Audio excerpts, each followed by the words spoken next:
નમસ્કાર મિત્રો, સ્વાગત છે તમારું આપ સૌની સિયારી ચેનલ ગુજરાતી સાહિત્ય વિદ નિકુંજ યુટ્યુબ ચેનલમાં. હું નિકુંજ પરમાર આપ સૌનું તે દિલથી આજના વિડીયોમાં સ્વાગત કરું છું. મિત્રો, આજના વિડીયોમાં ચર્ચા કરવાના છીએ ગુજરાત રાજ્યના સેવામાંથી નિવૃત્ત થનારા પેન્શનધારકો માટે અગત્યની માહિતી લઈને આવ્યો છું. મિત્રો, કે ગુજરાત રાજ્યના પેન્શનધારક મિત્રોને જૂન મહિના કે આ મહિનાનું પેન્શન કેટલું જમા થશે આવતીકાલે, સંપૂર્ણ ચર્ચા આપણે કરવાના છીએ.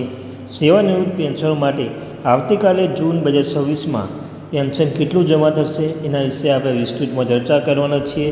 ચર્ચા કરતાં પહેલાં જો ચેનલમાં નવા છો તો ચેનલને સબસ્ક્રાઈબ કરી લો, વિડીયોને લાઇક કરી લો. તમને અમારી આ ચેનલ પર સરકારી કર્મચારી, નિવૃત્ત કર્મચારી, પેન્શનધારક બાબતે હરેક અપડેટ મળતી રહેશે. તો આપણી આ ચેનલ ગુજરાતી સાહિત્ય વિદ નિકુંજ ચેનલને સબસ્ક્રાઈબ કરવાનું ભૂલશો નહીં. તો મિત્રો, હરેક મહિનાનું જે પેન્શન છે, પેન્શનધારકને હરેક મહિનાનું જે પહેલી તારીખ છે મિત્રો, જે પહેલી તારીખે પેન્શનધારકોના પેન્શન જમા થાય છે. તો આપણી આ ચેનલમાં હરેક મહિનાની છેલ્લી તારીખે, દાખલા તરીકે આ છે 30 જૂન અને આવતીકાલે મિત્રો તમારા આવતીકાલ જે પેન્શન જમા થવાનું છે, તો હરેક મહિનાની છેલ્લી તારીખે વિડીયો બનાવી છે આપણે કે તમારે તે મહિનાનું પેન્શન કેટલું જમા થશે. તો હવે વાત કરીએ જૂન 2026 માસનું પેન્શન કેટલું આવશે. તો સૌપ્રથમ મિત્રો તમારે એ બાબત અવશ્ય જાણ હોવું જોઈએ કે તમારું મૂળ પેન્શન કેટલું હોય છે. મૂળ પેન્શન જાણવા માટે તમારે કઈ રીતે જાણવું, તો સૌપ્રથમ મિત્રો તમારા દાખલા તમારું મૂળ પેન્શન છે 20,000 હોય કે 10,000, તો જો મૂળ પેન્શન પ્લસ 60% મેડિકલ એલાઉન્સ મિત્રો, હાલ 60% મોંઘવારી ભથ્થું મિત્રો, મૂળ પેન્શન પ્લસ મોંઘવારી ભથ્થું 60% પ્લસ 1,000 મેડિકલ એલાઉન્સ. તમે જાણો છો મિત્રો, ગુજરાત સરકાર વર્ષમાં 2 વાર મોંઘવારી ભથ્થું વધારે છે, એક જાન્યુઆરી, બીજું છે જુલાઈ. તો મિત્રો જુલાઈ મહિના ઉપર મોંઘવારી ભથ્થું વધવાનું છે કે નહીં તેનું પણ આપણે વિસ્તૃતમાં ચર્ચા કરવાના છે. વિડીયો અંત સુધી બને રહેજો.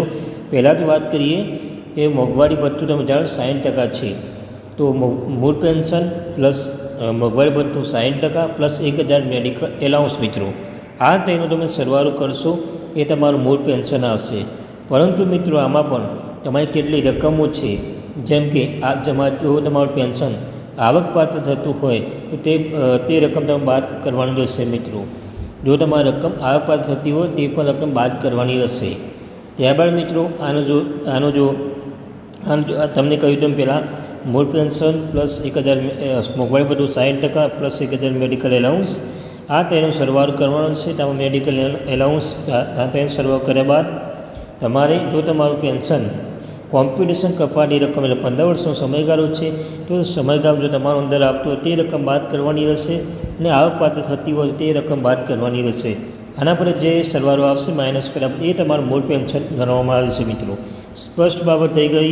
મૂળ પેન્શન પ્લસ 60% મોંઘવારી ભથ્થું પ્લસ 1,000 મેડિકલ એલાઉન્સ, આ તેનો સરવાળો, એમાં આવકપાત્ર રકમ થતી હોય તો માઇનસ કરવાની, કોમ્પિટિશન સમય કરવો હોય તો તે પણ માઇનસ કરવાની. ત્યારબાદ જે રકમ આવશે તમારું મૂળ પેન્શન જમા થશે. એટલે મિત્રો તેને મૂળ પેન્શન કહેવાય. હવે જૂન 2026 માસનું પેન્શન તમારું મૂળ પેન્શન જમા થવાનું છે. આમાં કંઈ વધારો થવાનો નથી મિત્રો. સરકારના નિયમ હજુ કોઈ અપડેટ કે પરિપત્ર જાહેર કરવામાં આવ્યું નથી. તો જૂન મહિનાનું પેન્શન તમારે જેમ પહેલી જૂને એટલે 5મા મહિનાનું પેન્શન જે 1 જૂને આવ્યું હતું તેવી જ રીતે આવતીકાલે સવારમાં કે સાંજ સુધીમાં તમારા બેંક ખાતા સુધી અથવા OTP તમને આવી જશે. તમારું મૂળ પેન્શન જમા થવાનું છે મિત્રો. અને બીજી બાબતે જો તમારી ઉંમર આધારિત પેન્શન મળતું હોય 70 વર્ષ, 75 વર્ષ, 80 વર્ષ, 85 વર્ષ છતાં હોય તો તેનો પણ તમને લાભ મળશે. તો આ હતી મિત્રો જૂન 2026નું પેન્શન કેટલું જમા થશે. હવે વાત કરેલી કે DA મોંઘવારી ભથ્થું શું 2 થી 3% વધવા જઈ રહ્યું છે. તમે જાણો છો મિત્રો, વર્ષમાં 2 વાર મોંઘવારી ભથ્થું વધે છે. તો આ જુલાઈ મહિનો છે મિત્રો, જુલાઈ મહિનો આવવાનો છે. જુલાઈ મહિનામાં શું મોંઘવારી ભથ્થું વધવા જઈ રહ્યું છે. મળતી માહિતી મુજબ મિત્રો તમે જાણો છો ERCP ડેટા અનુસાર જે ફુગાવાનો દર વધે છે તેમ સરકારશ્રી પણ મોંઘવારી ભથ્થામાં વધારો કરે છે. તો મળતી માહિતી મુજબ મિત્રો મોંઘવારી ભથ્થામાં 2 થી 3% એટલે 63% સુધી પહોંચી શકે તેવી શક્યતા જોવા મળી રહી છે મિત્રો. તો મોંઘવારી ભથ્થામાં 2 થી 3% વધારો જોવા મળી શકે છે. તો મિત્રો આ બાબત હતી. મોંઘવારી ભથ્થું તમને કહ્યું તેમ 2 થી 3% વધવા જઈ રહ્યું છે. સાથે જૂન મહિનાનું પેન્શન મૂળ પેન્શન આવવાનું છે, તેમાં વધારો થવાનો નથી મિત્રો. આ એક બાબત હતી. જૂન 2026નું પેન્શન મૂળ પેન્શન મળવા જઈ રહ્યું છે. કાલ સાંજ સુધીમાં તમારા ખાતામાં જમા થઈ જશે. અન્યથા જો તમારે પેન્શન જમા ના થાય તો તમે બેંક ખાતે જઈને તમે એકવાર એન્ટ્રી કરાવી દેજો, ત્યારે તમે ખ્યાલ આવશે. તો મિત્રો, આ હતી માહિતી. આવા નવા વિડીયો મેળવવા માટે આપણી આ ચેનલ ગુજરાતી સાહિત્ય વિદ નિકુંજ ચેનલને સબસ્ક્રાઈબ કરીને બેલ આઇકન બટન દબાવવાનું ભૂલશો નહીં મિત્રો. મળીશું એક નવા વિડીયો સાથે.